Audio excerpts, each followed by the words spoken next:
آج ہم اورخان غازی کے بارے میں بات کرتے ہیں جو عثمانی سلطنت کے دوسرے سلطان تھے اور ایک بہترین سپہ سالار انتظامی صلاحیت رکھنے والے حکمران بھی تھے۔ اورخان غازی سلطنت عثمانیہ کے دوسرے سلطان تھے اور اپنے عظیم والد عثمان غازی کے جانشین بنے۔ وہ 1281 میں پیدا ہوئے اور بچپن سے ہی جنگی تربیت، اسلامی تعلیم اور قیادت کے بنیادی اصولوں سے آگاہی حاصل کی۔ عثمان غازی نے اپنے بیٹے کی تربیت اس انداز سے کی کہ وہ نہ صرف ایک دلیر سپہ سالار بنے بلکہ ایک عادل اور دیندار حکمران بھی۔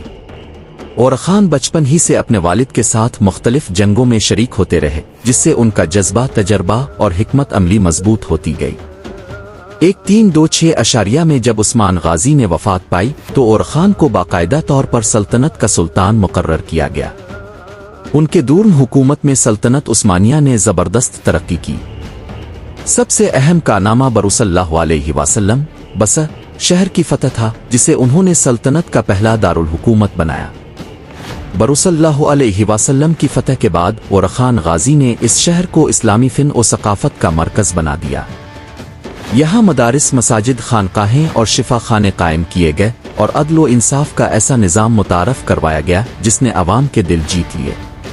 اورخان غازی کی فتوحات کا دائرہ اناطولیہ، موجودہ ترکی کے کئی علاقوں تک پھیل گیا۔ انہوں نے مشرقی یورپ کے کئی حصوں میں بھی عثمانی حکومت کی بنیاد رکھی۔ ان کی قیادت میں عثمانی افواج نے پہلی بار یورپ میں قدم رکھا اور بلقان کے علاقے میں فتوحات کا آغاز کیا۔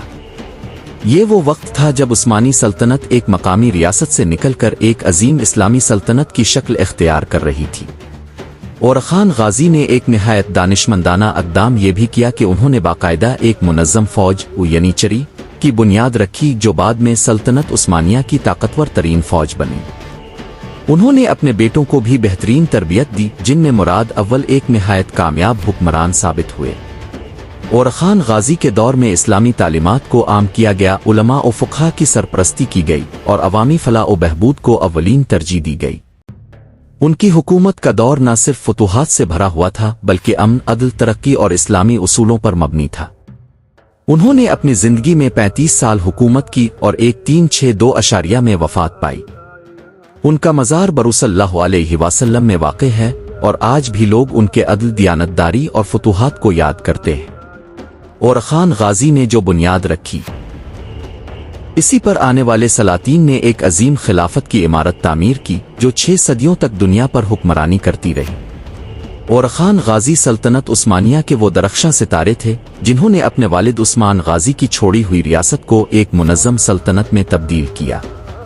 وہ 1281 میں پیدا ہوئے اور اپنے بچپن سے ہی غیر معمولی ذہانت، دینی رجحان اور جنگی صلاحیتوں کے مالک تھے۔ ان کے والد عثمان غازی نے نہ صرف ایک بہادر جنگجو کے طور پر ان کی تربیت کی بلکہ ایک سچے مسلمان حکمران کی حیثیت سے بھی انہیں تیار کیا۔ بچپن ہی سے اورخان کو اسلامی تعلیمات، عدل، حکمت اور قیادت کا شعور دیا گیا۔ ان کے استاد اور والد نے ان میں یہ جذبہ پیدا کیا کہ اسلام صرف تلوار سے نہیں بلکہ علم، انصاف اور خدمت خلق سے بھی پھیلایا جا سکتا ہے۔ جب عثمان غازی نے 1326 میں وفات پائی تو اورخان غازی کو سلطنت کی باغ ڈور سونپی گئی۔ یہ وہ وقت تھا جب ریاست عثمانیہ ابھی ایک چھوٹا سا خطہ تھی، لیکن اورخان غازی کی قیادت میں یہ تیزی سے ایک بڑی سلطنت کی شکل اختیار کرنے لگی۔ ان کا سب سے پہلا کارنامہ برصلی اللہ علیہ وسلم بصرہ کی فتح تھا جو ایک اہم بازنطینہ شہر تھا۔ اس شہر کو فتح کرنا آسان نہ تھا، لیکن اورخان غازی کی عسکری مہارت اور حکمت عملی نے یہ مرکہ کامیابی سے سر کر لیا۔ انہوں نے برصلی اللہ علیہ وسلم کو سلطنت کا دارالحکومت بنایا اور وہاں اسلامی تعمیرات کا آغاز کیا۔ انہوں نے مسجدیں، مدارس، شفا خانے اور بازار تعمیر کروائے جن سے عوام کو فائدہ ہوا اور اسلام کو فروغ ملا۔ اورخان غازی نہ صرف ایک فاتح تھے بلکہ ایک عادل حکمران بھی۔ انہوں نے باقاعدہ عدالتی نظام قائم کیا جہاں ہر طبقے کو انصاف مہیا کیا جاتا۔ ان کے دور میں ریاست کے ہر فرد کو مساوی حقوق حاصل تھے، خواہ وہ مسلمان ہو یا غیر مسلم۔ اورخان نے زکوٰۃ، صدقات اور بیت المال کا نظام مضبوط کیا تاکہ غریبوں، یتیموں اور بیواؤں کی مدد کی جا سکے۔ ان کا یہ نظام آج بھی اسلامی تاریخ میں ایک مثالی طرز حکومت کے طور پر یاد کیا جاتا ہے۔ اورخان غازی کے دور کی ایک بڑی اصلاح یہ تھی کہ انہوں نے عثمانی فوج کو ایک منظم ادارہ بنایا۔